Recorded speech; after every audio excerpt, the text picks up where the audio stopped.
Okey, slide seterusnya ialah saya akan terangkan sedikit format perniagaan SPM. Di mana format ni kita akan guna pakai untuk setiap kali pentaksiran dan peperiksaan walaupun awak masih tingkatan 4. Okey, perniagaan SPM ni kod mata pelajaran dia ialah 3766. Jadi kalau kertas 1 3766/1, kalau kertas 2 3766/2 dan kertas 3 3766/3. Okey, perniagaan SPM terbahagi kepada 2, tingkatan 4 di mana awak akan belajar 4 bab. Okey, di sini saya tunjuk buku teks perniagaan tingkatan 4. Okey, ini kulit buku teks tingkatan 4 lah yang awak akan terima nanti. Akan dimaklumkan tarikh ni, okey. Kemudian, okey, dalam tadi saya maklum untuk tingkatan 4 ada 4 tajuk utama. Okey. Di mana bab 1 ialah tujuan perniagaan dan pemilikan perniagaan. Okey, dan bab 2 trend semasa dalam perniagaan. Bab 3 penetapan visi, misi dan objektif perniagaan. Dan bab yang terakhir ialah bahagian-bahagian fungsian utama dalam organisasi perniagaan. Okey, dalam bab 1 kita akan belajar tujuan perniagaan, bentuk pemilikan perniagaan sebab kita tahu dalam sesebuah perniagaan dia mempunyai rakan kongsi, syarikat, koperasi, franchise. Okey, dan yang itu kita akan belajar di sinilah. Okey, kemudian klasifikasi perniagaan. Klasifikasi perniagaan ni kita akan kelaskan perniagaan mengikut sektor dan saiz. Okey, tak semestinya buka kedai makan tu bersaiz kecil. Okey, dia ada ciri-ciri untuk menentukan saiz perniagaan.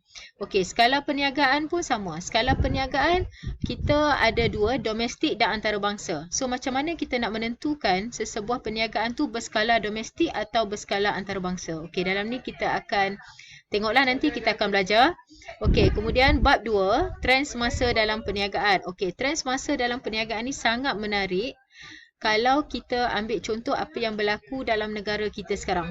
Okey, di sini kita akan belajar deflasi, inflasi. Mungkin tu perkataan baru untuk awak.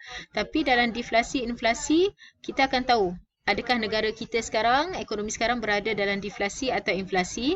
Dan di sini juga kita akan belajar trend persekitaran. Trend persekitaran perniagaan ni dia ada 3, meningkat, menurun dan mendata. So kita akan tengok apa faktor-faktor yang menyebabkan perubahan trend persekitaran. Okey, seterusnya faktor-faktor yang akan membawa perubahan kepada persekitaran perniagaan.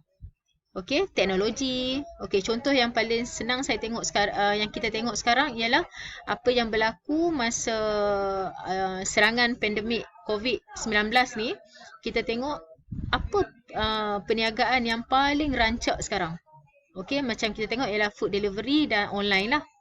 Okey, e-dagang. Okey, so yang tu kita akan tengoklah. Dalam ni juga kita akan belajar jenis-jenis pengangguran. Okey, kalau macam saya ni, adakah saya terlibat dalam pengangguran? Ataupun awak sebagai pelajar sekolah, adakah awak dikira pengangguran? Okey, kita akan tengok yang tu nanti.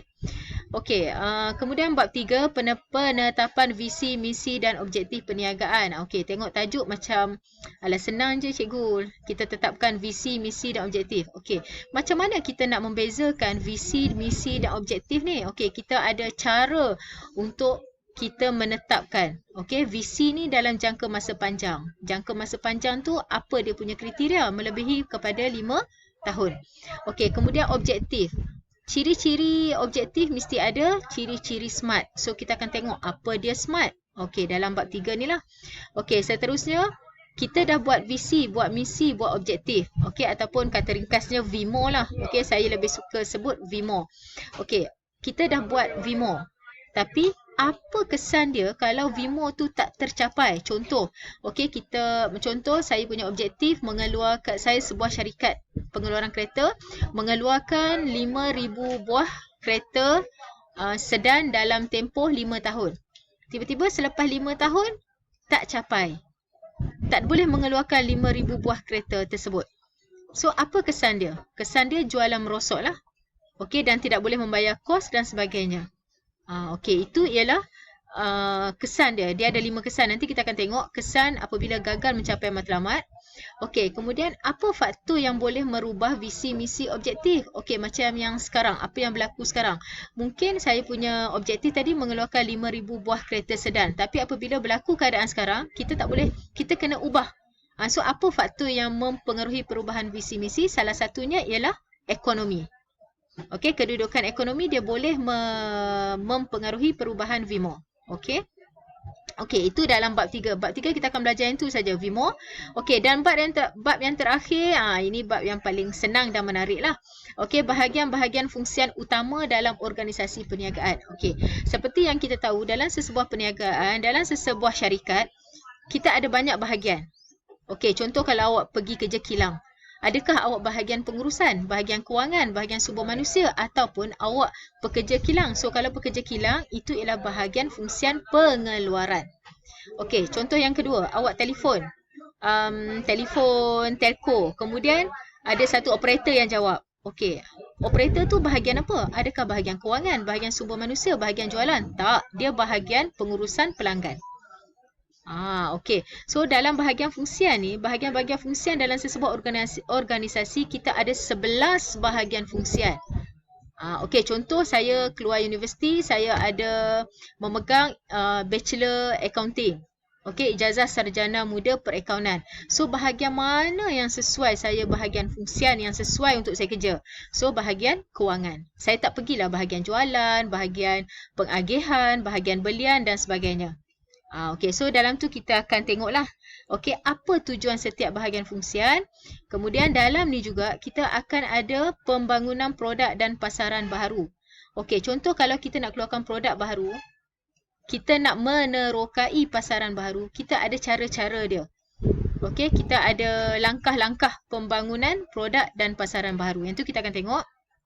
Okey, kemudian dalam ni juga, dalam tajuk bab 4 juga, kita akan ada penggunaan teknologi maklumat. Okey, penggunaan teknologi maklumat ni tak terhad kepada media sosial saja, dia ada banyak. Okey, contoh kalau awak semak kemasukan pelajar tingkatan 4. Kemudian kita semak contohlah mungkin waris, kakak ke, abang ke, siapa ke nak semak saman ada ke tak. Itu pun dalam penggunaan teknologi maklumat. Yang itu kita panggil e-government. Okey, apa dia e-government? E-government ialah kaedah ataupun secara atas talian yang melibatkan kerajaan. Kerajaan yang create page tersebut. Okey.